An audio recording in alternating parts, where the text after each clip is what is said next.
حضرت امام زرقانی نے یہاں ایک بڑا خوبصورت واقعہ لکھا ہے کہ ایک دن حضور سیر کرتے کرتے مدنی زندگی میں باہر تشریف لے گئے. وہاں ایک قافلے نے پڑاؤ کیا ہوا تھا اور ان کے اونٹ چل رہے تھے. ایک سرخ رنگ کا اونٹ حضور کو پسند آ گیا.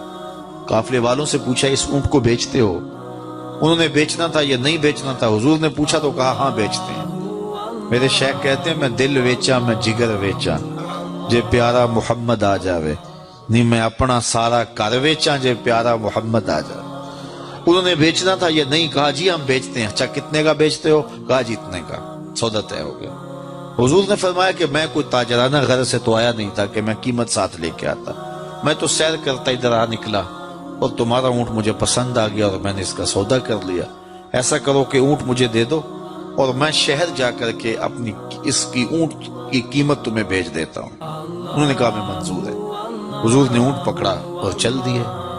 اور جب حضور جا رہے تھے تو وہ حضور کو دیکھتے رہے اور جب آقا کریم نظروں سے اوجھل ہو گئے تو وہ دلوں پہ ہاتھ رکھ کے کھڑے ہو گئے. تھوڑی دیر کے بعد سکتے سے جب باہر آئے تو ایک دوسرے سے پوچھنے لگے یار یہ شخص جو اونٹ ادھار لے گیا اس کا پتہ پوچھا تھا کسی نے؟ جب کسی کو نقد سودا دیا جائے تو اس کا عطا پتہ پوچھنے کی ضرورت نہیں ہوتی. اور جب کسی کو ادھار دیں تو یا آپ اسے جانتے ہو یا درمیان میں کوئی ضامن ہو یا کوئی چیز گروی رکھی جائے.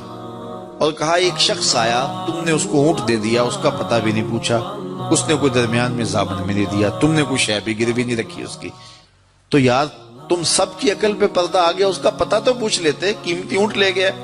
ایک بولا یار جب وہ باتیں کرتا تھا منہ سے پھول جھڑتے تھے. اذا تکلم رؤیا کالنور یخرج من بین ثنایا ہو. کہا میں تو اس منظر کو دیکھتا رہ گیا. دوسرا کہنے لگا یار جب وہ جو ہے وہ مسکراتا تھا سامنے والے پہاڑوں پہ عکس پڑتا تھا. اذا ضحک یتلالع فی الجدر. تیسرا بولا یار میں تو اس کی آنکھیں ہی دیکھتا رہ گیا. کیا خوب سجن دیاں اکھیاں نے, کیا خوب سجن دیاں اکھیاں نے جویں پر کے سرائیاں رکھیاں نے. تو اجے میرا یار نہیں ڈٹھا جنوں ویکھ کے چن شرماوے. ادھی راتی دن چڑھ جاوے جیو رخ تو نقاب اٹھاوے. تے جیو نکلے سیر کرن نو سارا گلشن سیس نواوے. اتے دھرتی لف لف جاوے جے ہاتھ پھلاں وچ رکھدا ہاتھ پھلاں تو ود جاوے.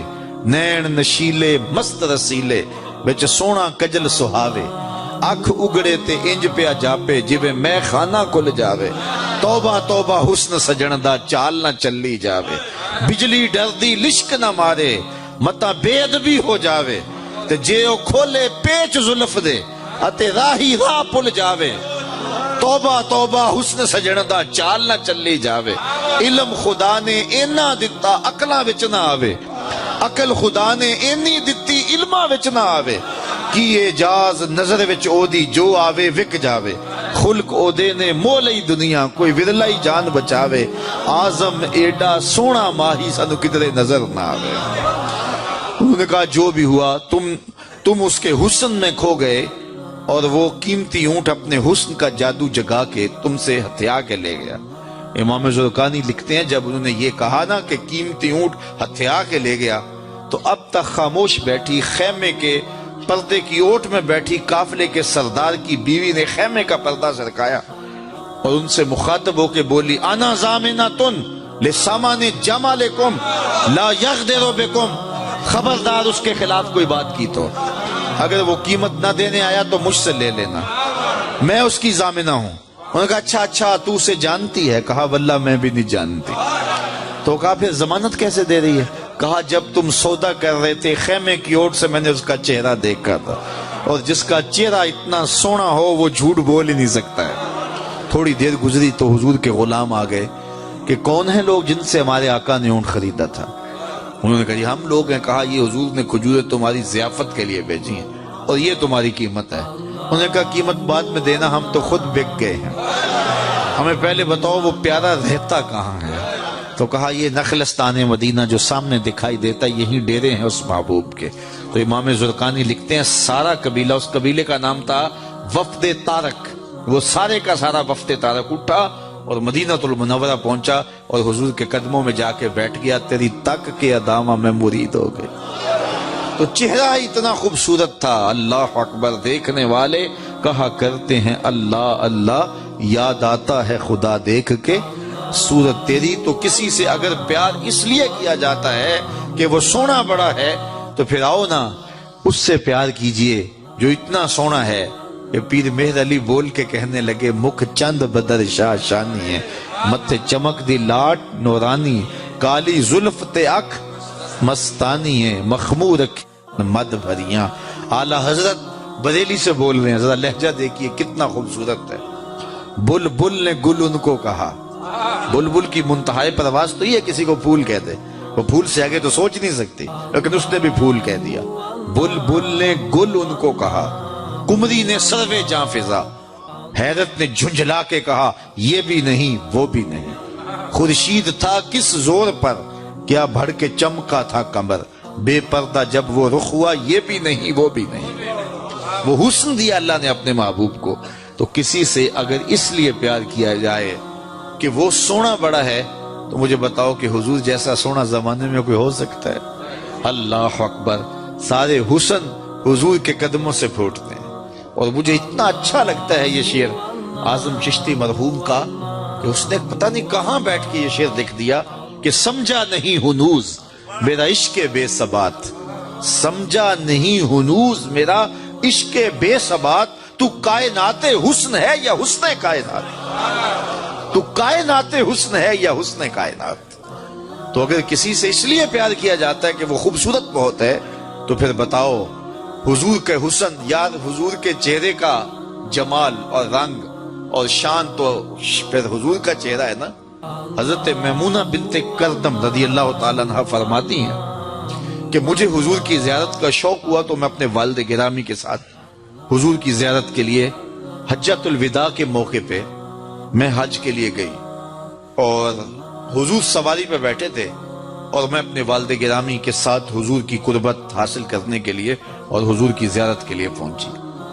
حضور کے چمکتے چہرے پر نظر جم نہ سکتی تھی، اور میرے میں ہمت نہ ہوئی کہ میں حضور کے چہرے کو دیکھ سکوں۔ تو حضور سواری پہ بیٹھے تھے تو میں حضور کے پاؤں کو دیکھنے لگی۔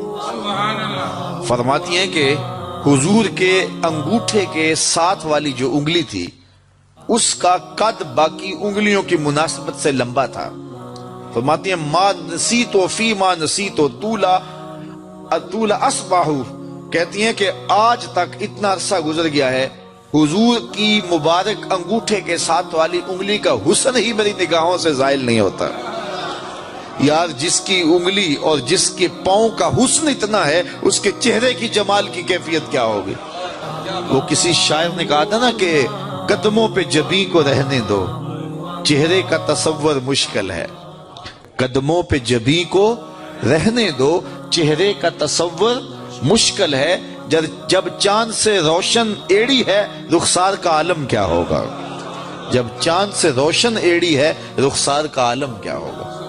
تو حضور علیہ السلام کے حسن اور حضور کے جمال کی وجہ سے اگر پیار کیا جائے، تو پھر مجھے بتاؤ کہ حضور علیہ السلام سے بڑھ کر کائنات میں حسین کون ہو سکتا ہے، خوبصورت کون ہو سکتا ہے؟ تو اس لیے ہماری محبتیں اور ہماری عقیدتیں حضور کی بارگاہ میں دست بستہ حاضر ہوں۔ اب کسی سے اگر پیار کر لیا جائے تو اس پیار کے تقاضے کیا ہیں؟ بندہ جس سے پیار کرتا ہے اس کا کثرت سے ذکر کرتا ہے، اور یہ محفل میلاد اس عقیدت کا روپ ہے، محبت کے اس تقاضے کی تکمیل ہے۔ بندہ جس سے پیار کرتا ہے اس کا کثرت کے ساتھ ذکر کرتا ہے، اس کا جی چاہتا ہے کہ اس کا تذکرہ چھڑا رہے، اس کی باتیں ہوتی رہیں۔ رومی علیہ رحمہ جنہیں اقبال نے اپنا مرشد مانا ہے، ان کا کمال یہ ہے کہ وہ تمثیل سے بات کے سمجھانے کی عادت رکھتے ہیں۔ وہ اس نقطے کو بڑی خوبصورتی سے سمجھاتے ہیں کہ کسی نے مجنو کو دیکھا کہ ریت کے اوپر لیلا لیلا لکھ رہا ہے، تو اس نے رک کے پوچھا یہ کیا کر رہے ہو؟ تو گفت مشق نام لیلا می کنم خاطر خود را تسلی می دہم، اس نے کہا اپنے محبوب کا نام لکھ لکھ کے دکھی دل کو قرار دے رہا ہوں۔ تو رومی کہتے ہیں کہ اگر مجنو کو لیلا کا نام تسکین دیتا ہے تو امتی کو حضور کا نام تسکین نہیں دیتا۔ اور میں تو کہا کرتا ہوں میں خانہ سہارا دیتا ہے نہ جام سہارا دیتا ہے، ہم کو تو مدینے والے کا ایک نام سہارا دیتا ہے۔ ٹھنڈ پڑ جاتی ہے سینے میں جب کسی کے لبوں پہ اس مبارک نام کا چراغاں ہوتا ہے۔ تو جس سے پیار کیا جاتا ہے اس کا کثرت سے ذکر کیا جاتا ہے۔ میاں صاحب نے بھی اپنے انداز میں کہا ہے نا، جو کسی دا عاشق ہوئے تے گل اسے دی کردا، 100 مکر بہانے کر کے مرنے ہوس دے مرتا۔ جب محبت کسی سے ہو تو پھر اس کا تذکرہ کسی نہ کسی بہانے چڑھا جاتا ہے۔ یہ نہیں ہو سکتا کہ طبیعت اچاٹ ہو جائے کہ یہ بات چھوڑو بھی نا۔ میں مختلف جگہوں پہ جاتا ہوں تو بعض لوگ پرچیاں دیتے ہیں جناب میلاد النبی کے ثبوت کے حوالے سے بھی کوئی بات کیجئے، تو میں کہتا ہوں کہ دلائل کی زبان میں ہمارے علماء بات کرتے ہیں اور کمال کر دیتے ہیں، لیکن میں کہا کرتا ہوں اپنے سادے لہجے میں، کیا حضور کے ذکر کے لیے بھی دلیل